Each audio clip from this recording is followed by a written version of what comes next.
I'm Debbie, and welcome to Bible study. Today we're in chapter 2 in the book of Proverbs, and we're going to be reading about the moral benefits of wisdom. It's going to speak about searching for wisdom, just like you're searching for hidden treasure or silver. Wisdom comes in two ways. It's a God-given gift, and it's also the result of an energetic search. Wisdom is the source of knowledge and understanding. So if you're ready to Bible study with me, let's go.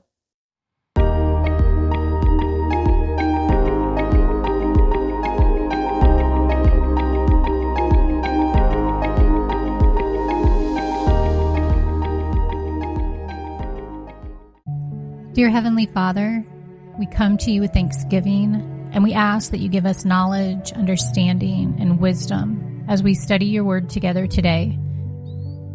Do your work in us in your perfect timing, and help us to be sensitive to your leading in our lives. Give us a fresh insight, and let us leave today's study with a new perspective. In Jesus' name we pray. Amen. Chapter 2, verse 1, My son, if you accept my words and store up my commands within you, turning your ear to wisdom and applying your heart to understanding. Hearing scripture isn't the same as fully understanding the meaning and intention behind the words. If we want to understand wisdom, we must take the time to listen. To listen means to hear with thoughtful consideration. How much of our prayer times are spent this way? The writer of this proverb starts by drawing our attention with my child. Children don't always realize that their parents have their best at heart when they instruct them. The Father is better at parenting us than the best efforts of any other parent. We can trust his intentions are good and for our good. Why not listen to his wisdom and adopt his ways? Verse 3, Indeed, if you call out for insight and cry aloud for understanding, and if you look for it as for silver and search for it as for hidden treasure, then you will understand the fear of the Lord and find the knowledge of God. Silver is typically not found in handy little nuggets. It's mixed in long veins with a variety of ores and metals. It takes an incredible amount of skill and focus to extract it. And once extracted, it must be refined. In Exodus chapter 31, it outlines the specialized level of skills necessary for working with silver and other metals. This is no ordinary task. It's our honor and responsibility as believers to search out wisdom in the Word of God with this level of diligence and attention. Searching for hidden treasure requires commitment to the cause, and the reward is great. Scripture says that wisdom is even more costly than gold and silver. When we mine the Scriptures, God rewards us with the treasure of his wonderful ways. Wisdom comes in two ways. It's both a God-given gift and the result of diligent searching. Wisdom's starting point is God and his revealed word, the source of knowledge and understanding. In that sense, wisdom is God's gift to us, but he gives wisdom only to those who earnestly seek it. Because God's wisdom stays hidden from the rebellious and foolish, it requires effort to find it and use it. The pathway to wisdom is strenuous, but it's only on God's path that we discover his true and reliable wisdom. He will guide us to it and reward our sincere and persistent search.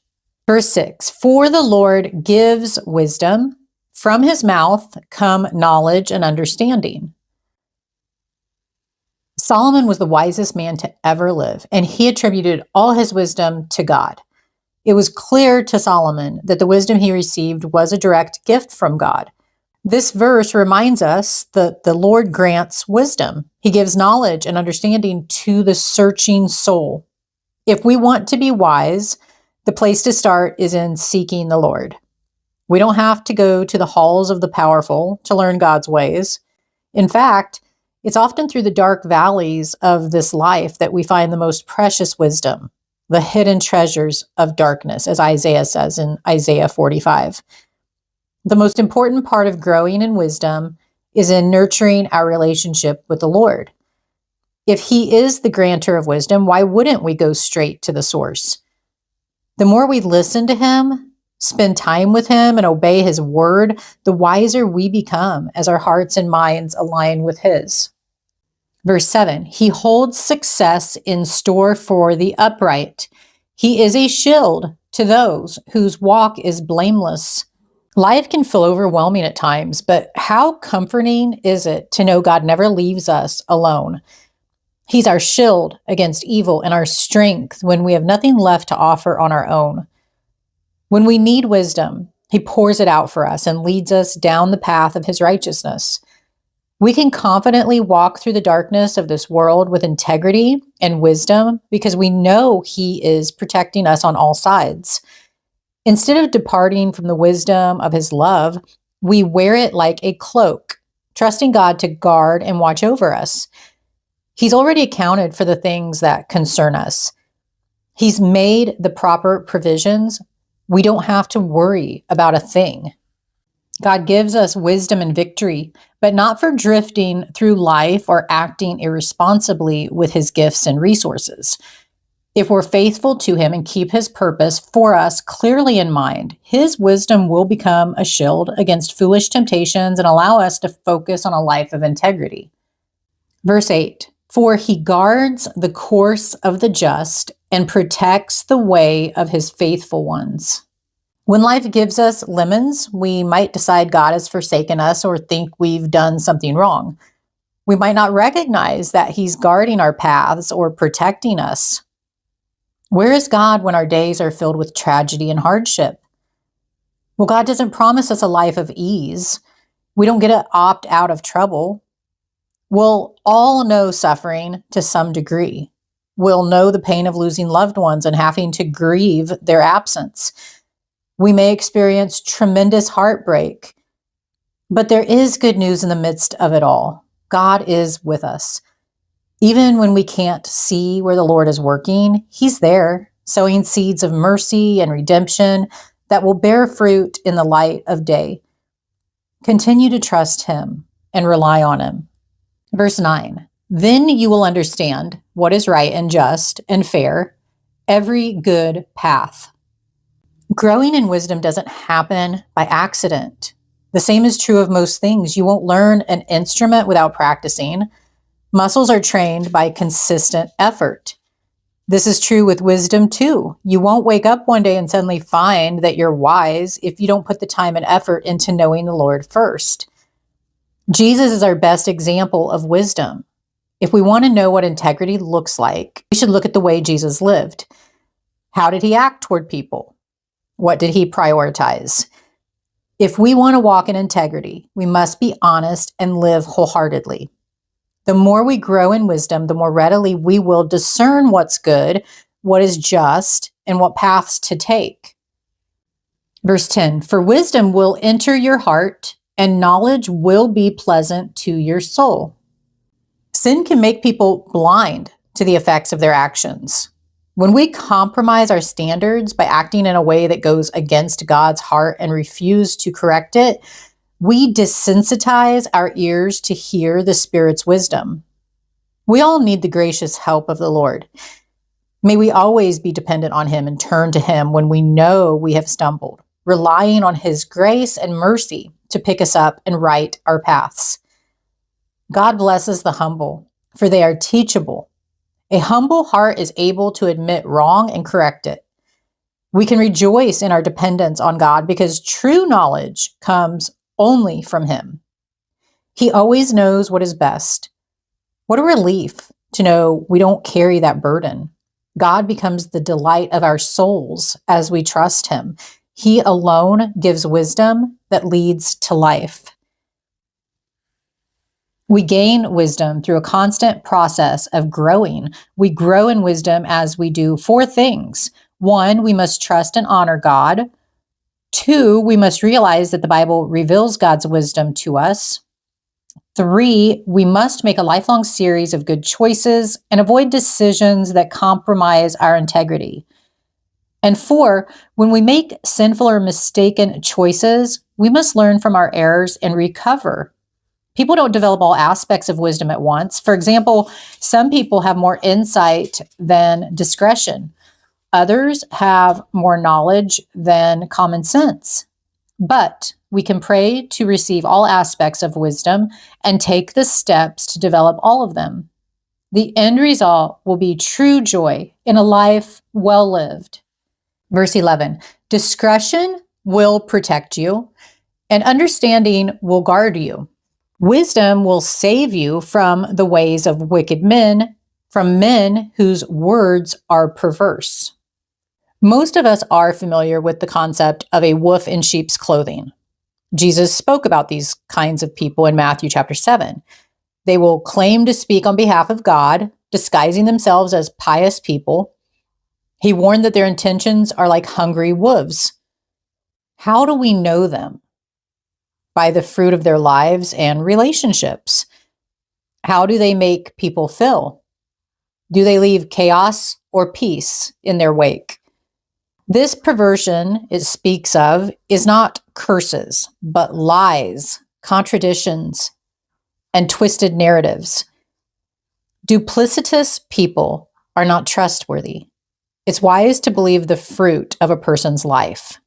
There's so much grace in God, but there is also wisdom to know who the trustworthy people of God are. Verse 13, who have left the straight paths to walk in dark ways, who delight in doing wrong and rejoice in the perverseness of evil, whose paths are crooked and who are devious in their ways. Wisdom will save you also from the adulterous woman, from the wayward woman with her seductive words, who has left the partner of her youth and ignored the covenant she made before God. Surely her house leads down to death, and her paths to the spirits of the dead. None who go to her return or attain the paths of life. 2 of the most difficult sins to resist are pride and sexual immorality. Both are seductive. Pride whispers, you deserve it. Sexual desire demands, you need it. In combination, their appeal is deadly. Pride appeals to the empty head, sexual enticement to the empty heart. By looking to God, we can fill our heads with His wisdom and our hearts with His love. Ask God daily to fill you with His wisdom and love so that there will be little room inside you for these temptations to take root and grow. Don't be fooled. Remember what God says about who you are and what you were meant to be. Verse 20, thus you will walk in the ways of the good and keep to the paths of the righteous.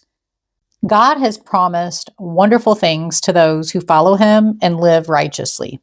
How then do we stay on the path of His righteousness? Jesus is the personification of wisdom. He is the imprint of God's character in human form. Most of us can probably think of a few good people that we want to be more like. Those are good examples to follow. But we must not forget the best example of all, the Son of God, who took on flesh and bone to reveal what the Father is truly like. If we follow Him on the path of His love, He will not fail us, and we need not fear what tomorrow brings. There's no greater revelation of what it means to be good and righteous than Christ. What a treasure we have in knowing Him and following His wise steps. Verse 21, for the upright will live in the land, and the blameless will remain in it. It's wise to remember that there are consequences to our choices. Many are not life or death choices, but they do affect how our lives unfold. We can't give our energy to everything we want. We have to prioritize. May we be those who prioritize peace, integrity, and love. Only you can choose the guiding values of this season of your life. So choose them wisely and trust God with the rest. There's no need to worry about what only God has the power to accomplish. Faith in God is our all-in-all story because we trust Him to work out the details. That doesn't mean there won't be difficulties or stress in the moment, but the story is already written, and our eternal home is already determined. We have hope in the promised kingdom of Christ and will remain in it. Verse 22, but the wicked will be cut off from the land, and the unfaithful will be torn from it. The hope for true peace lies in Christ alone. Revelation chapter 21, verse 4 encourages us that one day He will wipe away every tear from their eyes, and there will be no more death or sorrow or crying or pain. All these things are gone forever. Do you know what else will be gone? Those who sow such things. There will be no more chaos, fighting, or lies. No more manipulation or fear. We will live in true peace. It's hard to imagine, but oh, what glorious hope we have in that promise. As we cling to that hope, we get to partner with God's heart by living out His commands. We don't make excuses for our lack of love for our neighbor, for we know that God honors those who care for others. Let's be sure to align our actions and choices with the kindness of our Father and rely on His wisdom to correct us when we begin to lose sight of His ways. If you enjoyed today's Bible study, please hit the like button, subscribe to the channel if you like this content, and click on the next video. We will continue into chapter 3 in the book of Proverbs.